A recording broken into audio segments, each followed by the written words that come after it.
It's Eyanna. This is my Psych 12 final personality project. For my 4 personality theories I chose humanistic, behavioralism, social learning, and I did the Briggs personality thing. So I'll start with humanistic.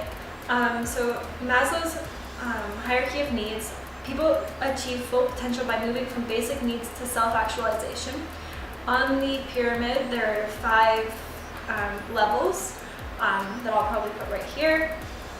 And to move up to the next level on the pyramid, you have to master each level before you can move up. So I believe on the pyramid, I fall on the esteem level because I feel like I have achieved I have mastered all the other levels, but I'm still working on some of these things in esteem. Like I don't have a lot of self-confidence or self-esteem, so I don't quite master that step, but I think I meet all the other ones like health and safety and love and belonging on the other levels. I don't find this theory very reliable or true due to the fact that someone could be ill with like a terminal illness, so they would not be able to achieve health, but they could have mastered everything else on every other level, but because of their health reasons they would not be able to move up. That's why I don't really like or think this is very reliable.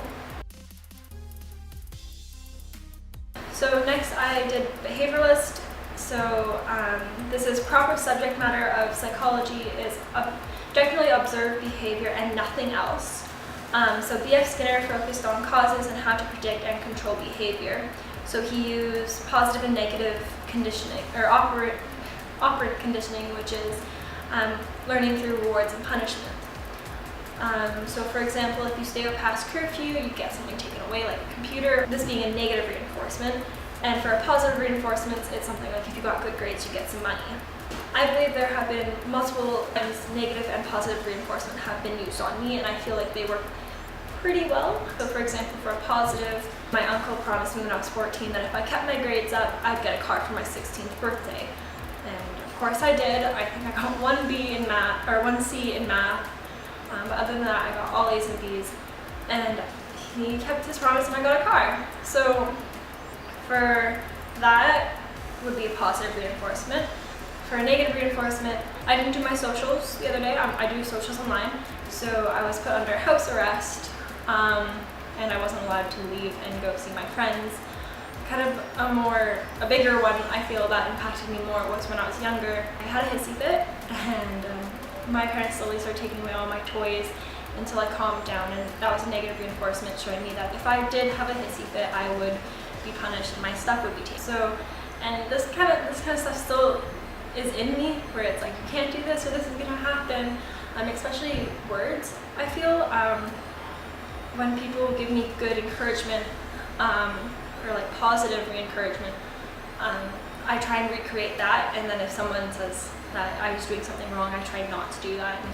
So I think that this is more accurate than Maslow's hierarchy of needs, especially in younger people, because when you're younger, things like that kind of impact you more.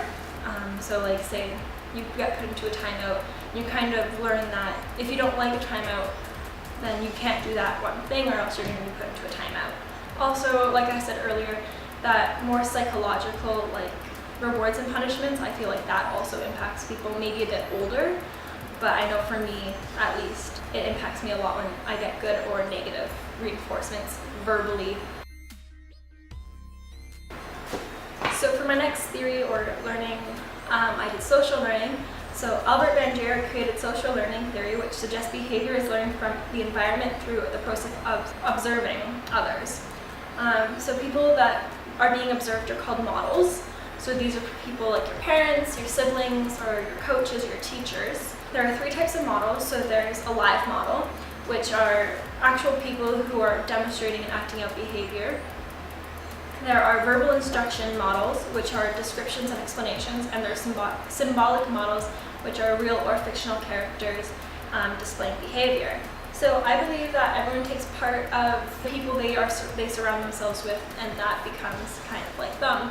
For example, I feel like I have a lot of characteristics or some personality traits from my parents, like my mom's stubbornness and her creativity, and my dad's humor and both of their caringness, as well as I think I have started to gather some personality from friends and friends, so like their kind of way of doing things, I believe. So I believe in such an environment with being social, you start to learn other things that you not necessarily would know. For example, in like little kids, you don't really know how to walk or talk or really do anything around anyone else, but with your parents and your other people around you, you kind of learn how to walk, you learn how to talk, but you also learn how to interact with people, like using your manners. And so like I feel like little kids are little sponges, and like it's the best kind of way to describe this, but if a little kid sees their parent doing something like swearing or acting in such a way, the little kid will start to do that too from social learning. So that kind of explains how I feel about this. Is I feel like this is one of the better theories. It's very, very accurate to how people truly learn and act. So finally I did the Myers-Briggs test, which there's a lot of information on, so I'm going to link it down in the description box. So the Myers-Briggs test is an introspective self-report questionnaire to indicate physiological preferences and how people perceive the world and make decisions. It was created by Catherine Cook Briggs and her daughter Isabel Briggs Meyer. So it's based off the typological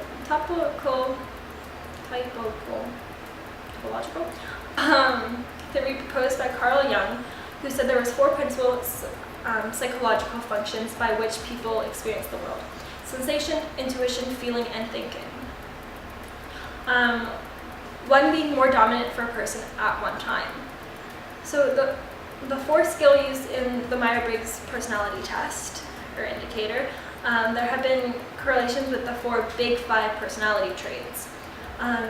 In the Myers-Briggs test, there are 4 possible pairs for personality traits: introversion, which is I, or extroversion, E; intuition, N, or sensing, S; thinking, T; feeling, F; judging, J; and perceiving is P.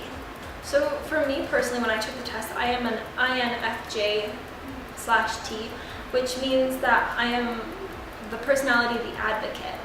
This is a very rare type, making up less than 1% of the population. So I'm a diplomat, which is the NF part of INFJ, meaning I have an inborn sense of idealism and morality. INFJs are not idle dreamers, but people who love taking solid steps to make their goals possible and real, as well as leaving a lasting and positive impression. So INFJs tend to help others, but their real passion is trying to get to like the root of the problem of why they're helping everyone. So my strengths are I'm very creative, insightful, inspiring, convincing, and decisive. I'm very determined and very passionate and altruistic. So my weaknesses, I'm very sensitive, I'm very private, I'm a perfectionist, I always see the cause, and I can burn out very easily. I believe that this test is very accurate. It was for me, and I know it could be something like a horoscope where it's like, oh, this is what your future is, but it's kind of like an overlaying blanket of anything. Like for me at least, I felt this very true. I don't know for other people, but I know for me at least it was very true to myself. So that is my what I named the psychology mental breakdown material, because that's what it made me do. So I hope you enjoy.